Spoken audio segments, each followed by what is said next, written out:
So test driving the base model here basically has the same engine and transmission as most of them that will be on the road. So this is the 2.5 liter with the 8-speed transmission, front wheel drive. So you can also get more power and all that stuff if you get a hybrid, but this is more of a traditional vehicle.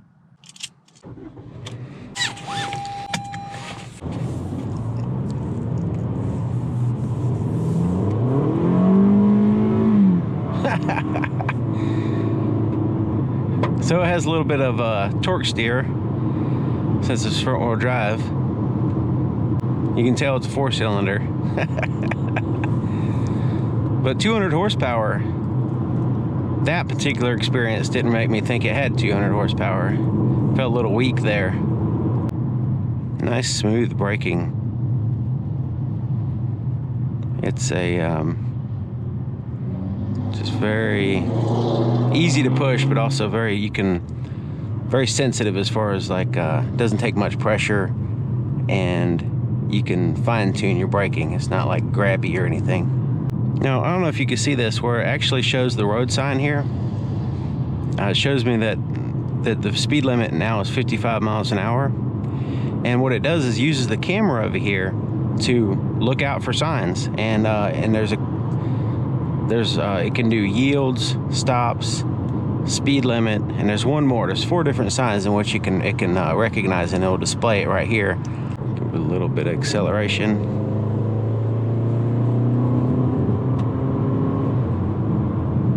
Okay, so that felt a little bit better.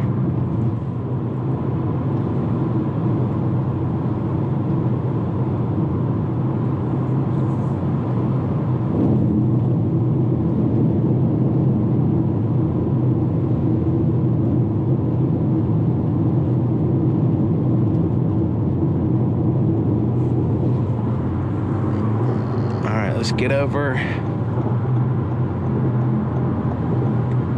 Go right here because there's a big truck up there. Okay, so I'm going 70 miles per hour. The RPMs are around 1800. Now they're up a little bit higher because I'm going up a hill. Okay, so I have the cruise control set 72. So it has the lane tracing is now active, and it's actually turning the steering wheel right now.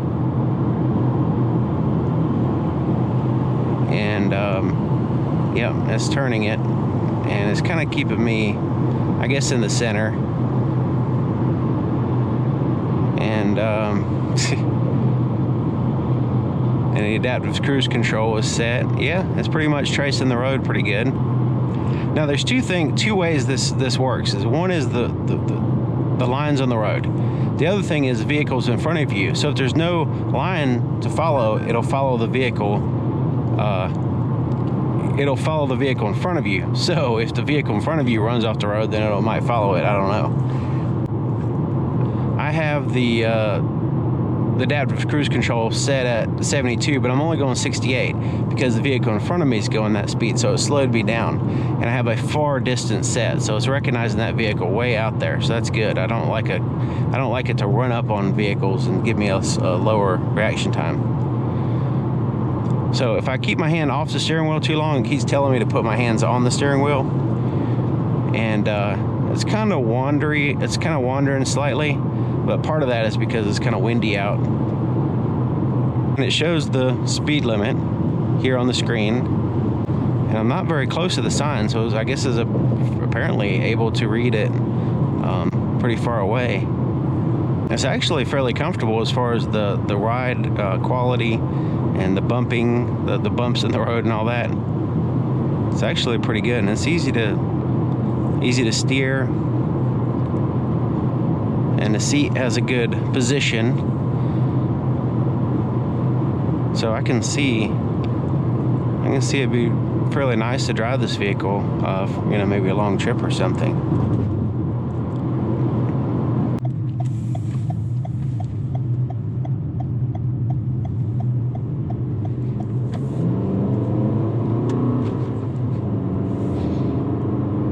You really have to push the accelerator a little bit to get it to downshift so you can actually go forward. You can actually accelerate a little bit.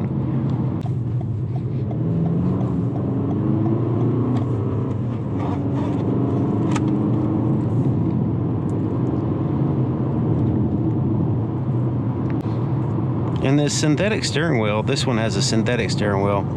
It feels pretty dang good.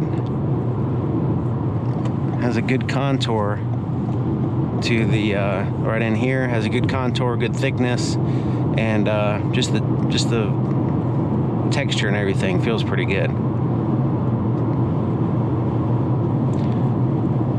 And it's soft enough. It has a little bit of a carved out portion right in here, so right where your fingers land, it like fits perfect. So it's pretty nice.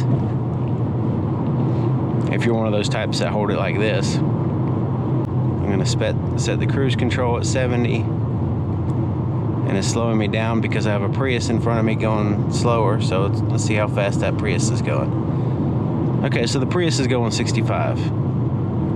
So we're setting pace with that. And at the farthest distance, I have all the bars there on the cruise control, and so you can get an idea of what the distance actually is between me and the vehicle in front of me.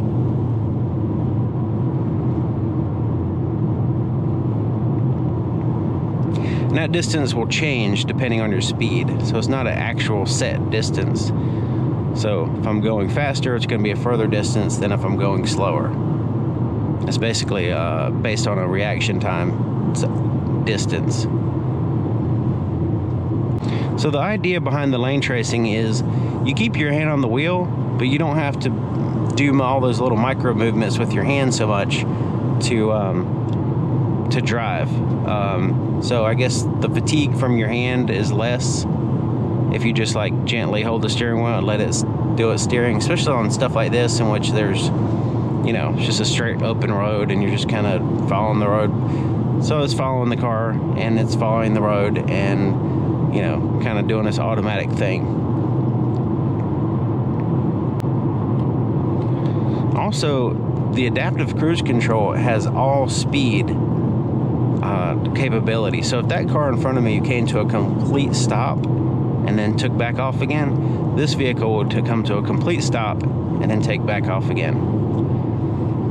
Now, if you sit still for too long, then it'll give you a little indicator saying, hey, you know, do you want to continue? And then you hit the accelerator and then it'll go back up to the normal speed. This is probably pretty handy. I haven't tried it, but in bumper to bumper traffic, let's say you had a traffic jam or something, that'd probably be pretty handy. So yeah, the lane tracing works pretty good, and it's a slight wander, and I think it's just because of the wind. It's constantly correcting for the wind.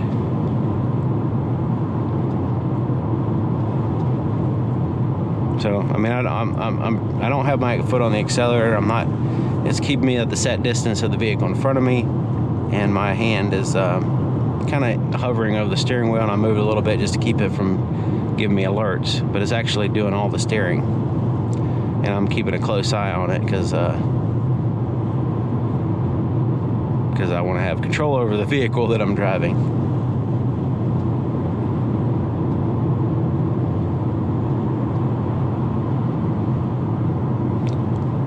Now it seems like it's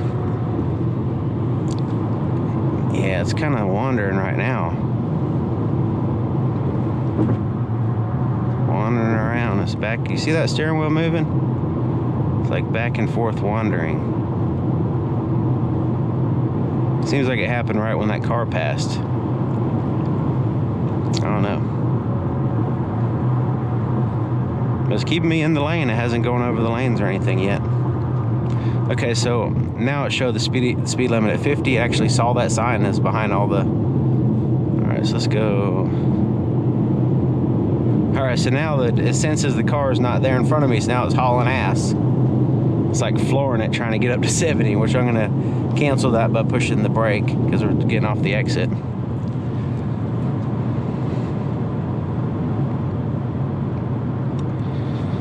Alright, so... This is kind of one of those kind of slow down merges.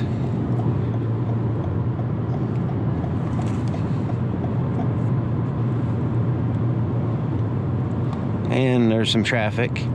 So I'm going to use that.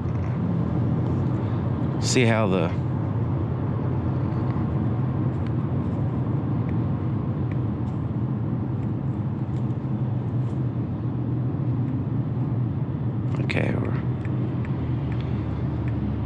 I'm gonna just set it to these cars in front of me. I'm gonna set it at 55. So if they go 55, it should go 55. All right, so now that's the far distance right there. And I got the lane tracing on as well. So even hearing a bunch of traffic, now it's slowing me down. It's actually applying the brake. I'm not pushing the brake or anything. It's steering me, and it's also slowing me down. Now it's speeding me back up.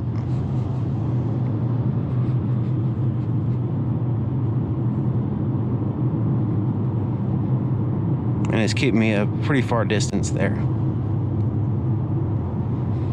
Now the only issue with having a far distance in this kind of traffic is somebody's going to jerk the wheel and get between you and the vehicle in front of you.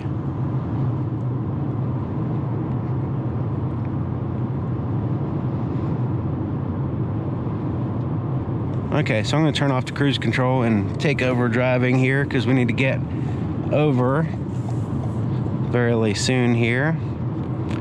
And I'll get behind this car because we're going to go back to the dealership.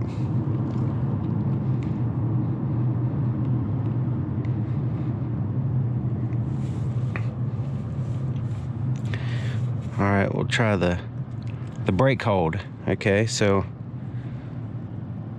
stop.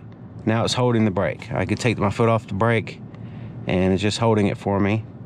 And that's this feature here, the brake hold, and it actually gives you a little indicator say that it's holding it for me. And we'll go ahead and put it in sport too. There's a little red pops there on the screen showing that it's in sport mode. Okay, so the light finally turned green. So as soon as the cars go, we're going to push the accelerator and it should let us go. Yep, took away the brake. Now we're going forward. I can feel a little bit of a higher, it's holding the RPMs at a higher range, closer to the power band. Definitely could feel the torque steer. So basically the sport mode, from what I can tell just by this little bit of driving, is that it just keeps it at a high, it keeps it closer to the power band of the engine. But when I push the accelerator, it basically, just like when I pushed it before, it just has to drop into that lower gear ratio in order to get it to go. And with 8 gears, it does have some high gears that it can go into and keep the engine at a low RPM, so you're not going to get a lot of torque in those high RPMs. So it does have to downshift quite a bit.